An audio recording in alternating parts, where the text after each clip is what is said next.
Hello, welcome back to Chatter 15 Minutes of Fame. I'm one of your hosts, Claron Sharif, and my other fabulous host, Danielle Ward. Today's topic is the Illuminati, the secret society. Ooh, yeah. The Illuminati is it's been said that it's a myth. Some believe it's a myth, some believe it's not. They've been around for centuries. Some say they're not in existence. Some say they're still in existence. So Danielle's going to take us on a journey today, and we got footage and everything. I'm excited. So take it away, Danielle. Okay, so everybody that knows me knows that I'm a little bit of a conspiracy theorist anyway. So this is like right up my alley. Um, so I'm gonna say just enough to like not get in trouble if it is real. Um, but I'm also going to leave resources in the description box from the sources that I'm citing, as well as, uh, breadcrumbs so you guys can go down the rabbit hole too. So, but I want to start off with a story. There was a woman I met one time, and she used to own a talent management agency. Uh, and so she was very familiar with like the parents. A lot of it was like child modeling, print ads, things like that. Yeah.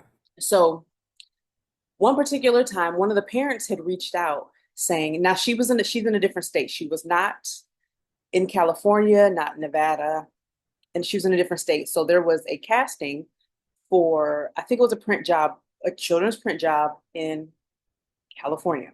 So one of the parents called and said she was feeling a little bit weird about it and asking her a bunch of questions about this. They were going to, her and a couple other parents were going to carpool, which they did a lot. So something told her to the mom. She just kind of backed out of this particular gig. Later, she reached back out to said talent agency, and no one had heard from the parents since that. Like they'd driven to California and they hadn't been heard from again. And so her point in telling me this, because she knows, I'm an actress and everything, and we were talking about what I wanted my career to look like. Mhm. She's like, Danielle, I'm gonna be honest with you. If she hadn't seen some weird things and drawn her own conclusions, number one, she'd still have her talent agency. But she just said it was just not a very safe industry. She said, if you're going to do it, go in there, get your acting gigs. Cause she's like, you can make a decent living with, bit parts here and there, enough to support yourself. She said, but I suggest you get in there, work those parts while stashing away enough money to own your own business and then be able to segue from acting into business or entrepreneurship. Mhm. And I was like, wow. She was very serious about it. She was very serious, but she explained to me she's learned more things. And that as far as trafficking, she said Hollywood is the biggest trafficker, period. And that involves, children, but that uh, allegedly um, law enforcement agencies are also involved. That's how they're able to just to do it and fly under the radar. Allegedly. I'm gonna say Allegedly, it every now and again. I'm gonna this say is it. all alleged, all Alleged. alleged. Um, I'll- this episode is for entertainment purposes only. Yes. So, with that in mind, I'm gonna continue on. Okay. So that freaked me out. That did freak me out a little bit because she was very serious. Mm, And knowing the amount of money that she was making, owning her own agency, and that she gave that up, to me, that says something too. right. You know, Yeah. unless she was being, overly dramatic or anything. But so there are a couple of secret societies because I have gone down the rabbit holes. There's one called Bohemian Grove. And I was fascinated by this. Like this video popped up on my feed one day, and I just continue to follow it. But Bohemian Grove is a highly exclusive campground located in Monte Rio, California, and there's also another one I think in San Francisco. Um, but we're an elite group of men, mainly wealthy and powerful political figures. Corporate leaders and celebrities gather annually for a retreat hosted by this Bohemian Club. The club was initially founded in 1872, and it's made up of influential people, mostly the people from the U.S., but there are some other global figures. So, in some of these other videos that I looked at, allegedly, like there was a video and I couldn't find it again, but like allegedly Mitt Romney was there. Somebody had a camera somewhere and he was giving like a speech and they were all like drinking, stuff like that. But past presidents allegedly have gone there and they say that is where the next president is basically agreed upon, or other global things that have to do with global affairs are like discussed and agreed upon like at that time. When you think about that and you're like wars and stuff like that, and how we receive our news and what they're telling us could really all just be, I hate to say it, fake news. I'm not a Trumper, but I think a lot of it is manufactured, because Mhm. at the end of the day, people are making money off of these, deals or decisions. Like, oh, which president was it? Dick Cheney, allegedly. Because what did he own? Halliburton, or he was affiliated with Halliburton somewhere. But after one of the wars, like with the arms, uh, weapons, like Yes. he made millions of dollars with this deal because of this war. So when we follow the money trail, I think that will tell us a, a lot of things. See, that's creepy. See, wait, Huh? me and Hero heard it. I don't know what that was. See, I'm getting creeped out now. But there's a there's a ceremony I want to touch on um, before I play the first video. It's called the Cremation of Care ceremony, and it's in Bohemian Grove. You can Google it. Allegedly, just Google Bohemian Grove owl. It'll pop up. But there's a cremation of care ceremony in like this outdoor stadium. There's a huge owl stadium seating. And this ceremony, it says that they symbolically burn an effigy that represents like burning their worldly burnings or burdens or concerns. Mhm. So it's whatever's inside this blanket, but it's shaped like a human form. And they throw it into a fire. And they say it's symbolic, but allegedly some people believe that it is an actual sacrifice, like a human. And because I'm short on time, I don't want to go completely down the rabbit hole, but there are other, you know, So, go ahead. real quick, Mhm. why not just do a bonfire? Why are we allegedly mummifying sticks and leaves and whatnot?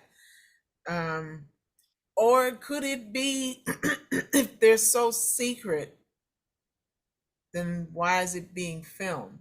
Why is it Not being supposed to shown? be. It's not supposed to be filmed. These are people that, because you have to sign massive, allegedly, disclosure, not NDAs and things like that, but you're not supposed to carry any recording device into it. So the footage that I've seen and that's on YouTube it wasn't supposed to. They were breaking the rules. Hmm. Or do you think it was purposely leaked? That could be. That Okay. could also be. Okay. Okay. Yep. Um, Now the conspiracy part of this is that the owl that they are making their sacrifice in front of allegedly is supposed to be the statue is a representation of the deity or Canaanite god Moloch, who was worshipped by burning children alive. Like if you, and that's Googleable. Yeah, that's Googleable. So it gets really creepy when you go down that rabbit hole. But I'm about to share my screen and share a video from a Joe Rogan podcast. Okay. Take it away, Danielle.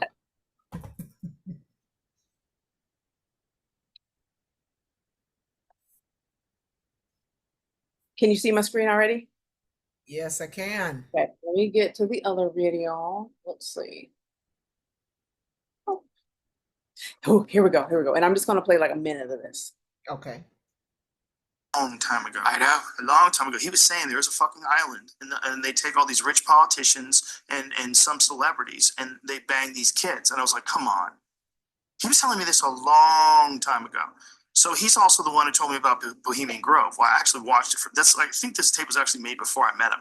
So he went and snuck in to this place where like former presidents go. There's a photograph of it's Ronald Reagan with Herbert Walker Bush and a couple other people all standing around. And it's like these are the people that used to hang out at this place, and they would put on robes and they would worship owl god, and they would burn an effigy. And they're playing, and Alex snuck in and made video footage of this shit. And then no one's denying that it's real. This really did happen. They're in with these bankers and former presidents, and they're dressed like druids. Yes. And some guy brings over something that's an effigy that's supposed to be a body, a wrapped up effigy. It's a bunch of sticks in a blanket, but it's like shaped like a body. Yeah. And then they drop it on the fire, and they're all worshiping an owl god. Why is that bad? Imagine if you saw those, if that's what your business is, just finding those things. How crazy you think you get? First of all, Wow. Any thoughts? Um, I have to wonder when I hear and see stuff like this, I think, okay, what kind of childhood did these people have? Why are you doing this? What is the purpose? Is it for world order? Is it power, control, to keep us in line? Why? That's my question. Why? That is the perfect segue into my next secret society, which is Oh, the Illuminati, right? So I'm just going to give a brief history of when it originated, okay. because I think that it's kind of taken a turn from what it was supposed to be initially. So, Okay. And then I got a quick question for you. oh, you want to answer now? Oh, okay. You keep mentioning the owl. It's a symbol that they have. And I remember I looked over it a little bit this morning, and the owl is supposed to represent wisdom. Mm-hmm, mm-hmm. So how does that fit into this alleged Well, it depends. creature? There are other deities that the owl is representative of as well. Okay. And then also in other cultures, the owl represents other things. I wouldn't say deities, but other forces. I'll just leave it at that. Okay. Yeah, yeah. That's enough for me. Yeah, because sometimes the owl represents death. Wow. Now that I Yeah, did not yeah, know. yep, Interesting. yeah. Mm-hmm. Symbolism can take on more than one meaning. Exactly, Yeah. Okay. exactly. I will say something now that we're talking about this owl business. I told a friend of mine, my Latina friend, about how my dog Magnum had 100-pound all black German Shepherd. He meant business. He ain't like nobody but me and my mama and my son sometimes, right? So a couple times a year, I would wake up in the middle of the night because Magnum was barking out the kitchen window. We lived on the second story, Mhm, and there were a lot of old trees mhm. surrounding the property. So he would wake me up, and the barking and the growling was just so intense. Like I was scared. I was like, "What is he doing?" So I'd get up, go to the kitchen window. The kitchen window faced a neighbor's yard, and they had these huge old trees. And I would hear. So he would bark. When he stopped barking, you hear hoo hoo hoo hoo hoo. And then when the owl got done hooting, the dog would say something else. They were having this dialogue back and forth. And it was so creepy because you didn't, I lived in a neighborhood, you didn't hear owls very often. Like I said, it was like a couple times a year. And even at that time, I was like, is that really an owl? Because when Mhm. that dog was barking, like it was an angry bark. His hackles were up. And I was like, he must be talking about his mama. Or, something. I'm like, what is this owl talking about? But my friend, my Latina friend, was like, Danielle, that was not an owl. And she, told me a little bit about what that owl represents in her culture and everything. That scared the shit out of me. And I was like, no wonder Magnum was mad. But Mm, yeah, that's deep. yeah, Are we at our time? I forgot to ring the doggone bell again. we are at time. So I think we're gonna do a part 2. Okay, Yeah. do that. We can do that. All right. We will be back in 2 and 2. Ooh, ooh, boo boy.